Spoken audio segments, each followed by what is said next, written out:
സമ്പത്തിനെ കുറിച്ച് മുത്തുനബി സല്ലല്ലാഹു അലൈഹി വസല്ലമ തങ്ങൾ പറഞ്ഞ ചില ഹദീസുകൾ. 1. എല്ലാ സമുദായത്തിനും ഒരു നാശമുണ്ട്. എന്റെ സമുദായത്തിന്റെ നാശം സമ്പത്താകുന്നു.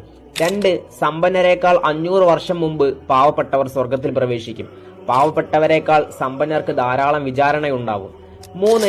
ആട്ടിൻപറ്റങ്ങളിലേക്ക് ഇറക്കിവിട്ട വിശന്നു വലഞ്ഞ 2 ചെന്നായ്ക്കൾ ഉണ്ടാക്കുന്ന നാശത്തേക്കാൾ കൊടും ക്രൂരമാണ് സമ്പത്തിനോടും പ്രശസ്തിയോടുമുള്ള മനുഷ്യന്റെ അത്യാഗ്രഹം അവന്റെ ദീനിനോട് ചെയ്യുന്നത്.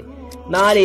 മനുഷ്യർക്കൊരു കാലം വരും, അന്ന് മനുഷ്യൻ സമ്പാദിക്കുന്ന ധനം ഹറാമായതോ ഹലാലായതോ എന്നൊന്നും ഗൗനിക്കുകയില്ല.